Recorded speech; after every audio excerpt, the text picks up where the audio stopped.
Assalamualaikum warahmatullahi wabarakatuh. Kicau mania, kacau mania, saudaraku semua dimanapun kalian berada di seluruh Nusantara Indonesia tercinta. Kita berjumpa kembali. Pastikan kalian tetap selalu sehat, selalu ceria, selalu gembira. Tentunya tidak kurang suatu apapun. Walah, DR kacer lagi notifikasinya.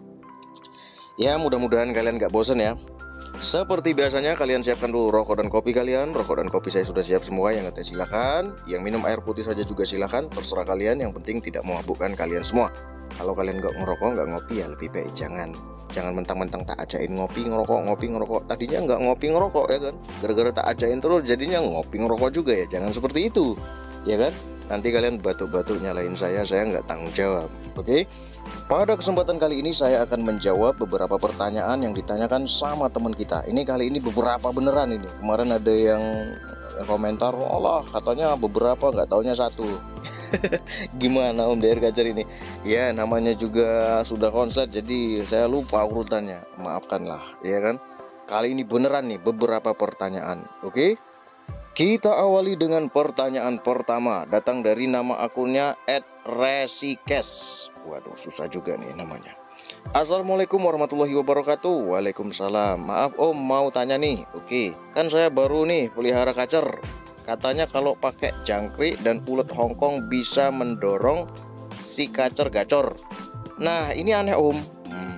Kacer saya kalau dikasih jangkrik dan ulet malah lebih giras. Selebihnya kan saya kacer bahan nih. Oke, saya coba 2 hari pakai pur aja, non jangkrik dan ulet, paling siul-siul doang tuh. Mohon maaf Om, minta solusinya. Terima kasih dari Kacer, sukses, sehat selalu. Oke, semoga abangnya juga sehat selalu dan sukses selalu. Setiap burung kacer yang ada di tangan kalian masing-masing itu bermacam-macam kondisinya, keadaannya, ya kan? Ada yang masih bahan, ada yang over birahi, ada yang over emosi, ada yang obesitas, ada yang nggak punya energi, ada yang sakit, ada yang stres, bermacam-macam kondisinya. Kan seperti itu.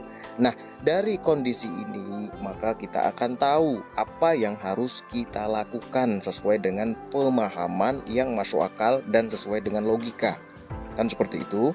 Burung kacer bahan, apa sih yang paling besar yang ada di otak dia? Rasa takut, stres, kan seperti itu. Artinya apa? Burung kacer ini butuh beradaptasi, ya kan? Kalau burung kacer yang dipenuhi dengan rasa takut, ya kan, stres, bawaannya pengen kabur, ketika kalian berikan makan yang enak-enak, yang banyak sekali, apa yang akan terjadi?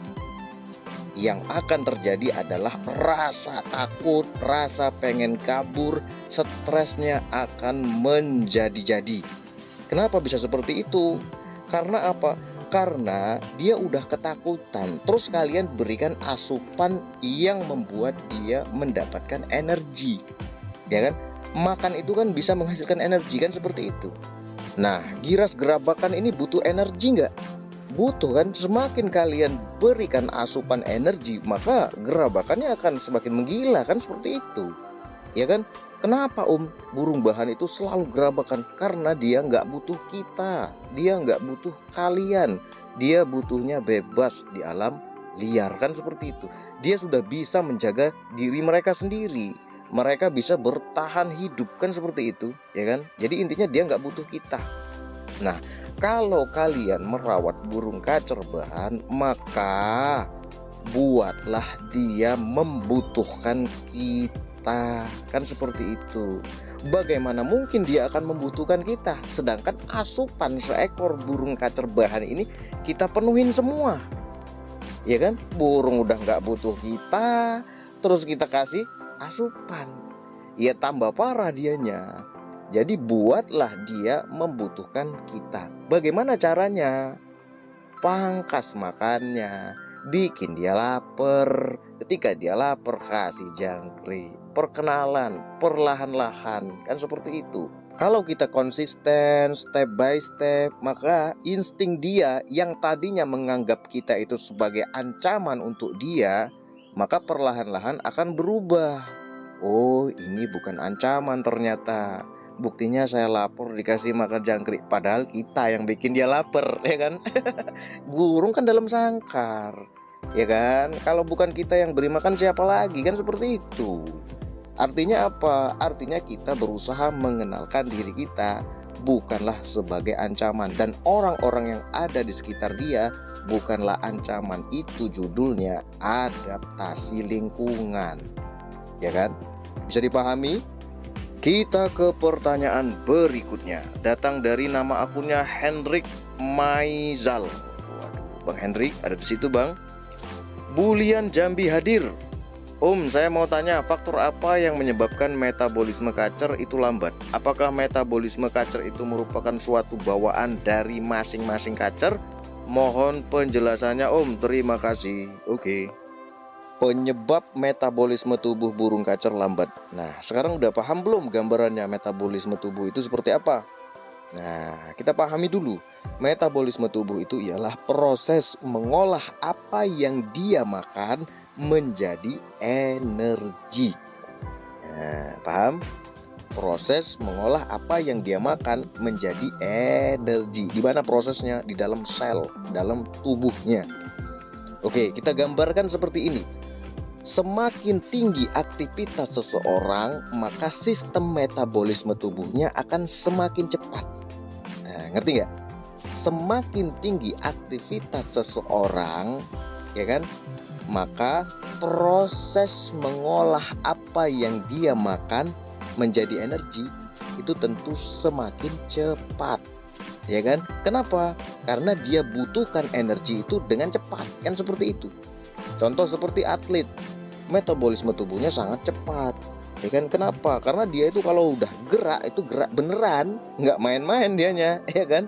Kalau dia contoh, kalau nendang bola ya nendang sekuat-kuatnya, ya kan? Kalau mau ngegulin, ya tapi ada juga yang nendang santai, ya kan? Tendang tipuan, ya kan?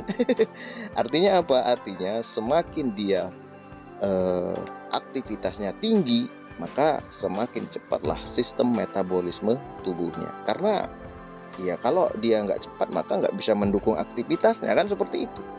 Energi terpakai, terbuang, bikin lagi, pakai lagi energinya, bikin lagi, pakai lagi energinya. Kira-kira seperti itu. Semakin cepat ya semakin cepat dianya, ya kan? Nah, coba kalian bayangkan, kalau aktivitasnya tinggi, metabolisme tubuhnya cepat, kemudian asupannya kurang, apa yang akan terjadi? Ya tentu nggak akan seimbang, ya kan? Ya kalau kita ibaratkan motor lah, motor besar, cc besar, ya kan, perjalanannya akan jauh. Kemudian bensinnya cuma 1 gelas, ditambah lagi dengan setelan bensinnya, setelan minyaknya, ya kan, dikecilin. Apa yang akan terjadi? Ya tentu jalannya akan tersendat-sendat, ya kan? Jalan bentar, jeda, jalan bentar, jeda lagi, jalan bentar, jeda lagi, ya kan? Ngobrol lagi, jeda lagi, bongkar-bongkar materi lagi, jeda lagi, ya kan? Iya kan? Nah, yang lebih parahnya macet tuh motornya, dalam artian mogok. Kenapa? Karena nggak sesuai, ya kan? Asupan minyak nggak sesuai, setelan gasnya kekecilan, cc-nya besar, jalannya jauh. Ya tentu kita akan mendapatkan masalah kalau bawa motor yang seperti itu, ya kan? Nah, lantas apa yang menyebabkan sistem metabolisme tubuh burung kacer kita itu bisa jadi lambat? Ya tentu karena kesalahan perawatan, ya kan? Sang perawatnya nggak paham antara burung kacer yang di luar sangkar sama burung kacer yang di dalam sangkar. Burung kacer di alam liar terbang ke sana kemari, aktivitasnya tinggi. Habis makan, terbang, habis makan, terbang, habis makan, hinggap ke dahan, terbang lagi. Terbangnya udah kemana-mana dianya, dengan jarak tempuh yang jauh, ya kan? Artinya aktivitasnya tinggi. Nah, burung kacer di dalam sangkar, mau terbang kemana dianya? Kan seperti itu, ya kan? Udah nggak diberikan pengumbaran, nggak diberikan penjemuran sama sekali, makan di jor-jor. Mau dibuang kemana nih energinya? Kecuali numpuk di dalam tubuhnya sebagai lemak. Artinya sistem metabolisme tubuhnya melambat. Itulah mengapa dalam perawatan burung kacer itu ada yang namanya pengumbaran, ada yang namanya penjemuran, ada yang namanya penurunan ekstra puding, menurunkan asupan yang kita berikan kepada burung kacer kita. Fungsinya untuk apa sih? Untuk menjaga sistem metabolisme tubuhnya supaya tetap bagus. Itulah mengapa saya sering mengatakan setiap perawatan harus punya alasan yang diambil dari kondisi burung kacer kalian masing-masing. Nggak salah-salan, ya kan? Nggak cuman lihat teman kasih umbaran burung kacernya, terus kita ikut-ikutan berikan umbaran juga. Ternyata burung kacer teman bagus punya kita hancur, ya kan? Lihat teman burung kacernya dijemur kencang jadi sehat, jadi bagus, ya kan? Kita ikutin dianya. Ternyata burung kacer teman kita jadi mewah, jadi bagus. Burung kacer kita hancur, dehidrasi, ya kan? Kenapa? Karena kita nggak punya alasan, ya kan? Kita cuman ikut-ikutan. Kita nggak tahu dengan kondisi burung kacer kita, nggak paham kitanya, kan seperti itu, ya kan? Pengumbaran, penjemuran, fungsinya kan untuk meningkatkan sistem metabolisme tubuhnya, ya kan? Burung kacer kita sistem metabolisme tubuhnya udah cepat, kita kasih pengumbaran, kita cepetin lagi. Yang udah cepet mau dicepetin lagi, iya kan? Mesti hancur kacer kita kalau kita berikan perawatan yang seperti itu, yang tidak sesuai dengan apa yang dia butuhkan, iya kan? Harusnya kita kasih mandi, malah kita kasih jemur. Kita kasih yang adem-adem, malah kita kasih yang anget-anget. Ya nggak masuk, ya kan? Kemudian, apakah metabolisme kacer itu merupakan suatu bawaan dari masing-masing kacer? Ya tentu bawaan dari masing-masing kacer, ya kan? Sesuai dengan kondisi alamnya. Nah, ini yang harus kita pahami. Sesuai dengan kondisi alamnya. Di alam liar, metabolisme tubuhnya normal. Mereka makan, terbang ke sana kemari. Mereka bisa menjaga diri mereka sendiri, bisa menyehatkan diri mereka sendiri. Dari mana buktinya, Om? Ya, dia bisa ngasih makan anaknya dari telur sampai anaknya besar beranak pinak. Artinya dia ngurusin anaknya saja dia bisa, apalagi ngurusin dirinya sendiri. Kan seperti itu secara logikanya, ya kan? Nah, di alam liar itu burung kacer ini ada yang hidup di suhu udaranya dingin, ada juga yang hidup di suhu udaranya panas. Nah, inilah yang menjadi cikal bakal ketika burung kacer masuk ke dalam sangkar dan perawatnya nggak ada pengetahuan, pemahaman, maka burung kacer ini bisa rusak, bisa metabolisme tubuhnya lambat, mengalami obesitas, ya kan, kegemukan, bahkan ada yang belum sampai berkicau sudah koik dianya. Banyak kan, ya kan? Dari belinya itu sehat, beli bahan, ya kan, sehat, gerabakan, lama-lama kurus sakit. Karena apa? Sang perawatnya nggak paham. Begitu beli burung kacer bahan, ya kan, bawa dari pasar sampai ke rumah nggak pakai kerondong, ya stres dianya. Nah, ini contoh nggak ada pemahaman, ya kan? Kan seperti itu. Oke, silakan kalian pahami, silakan kalian cerna. Semoga info ini bermanfaat. Wassalamualaikum warahmatullahi wabarakatuh.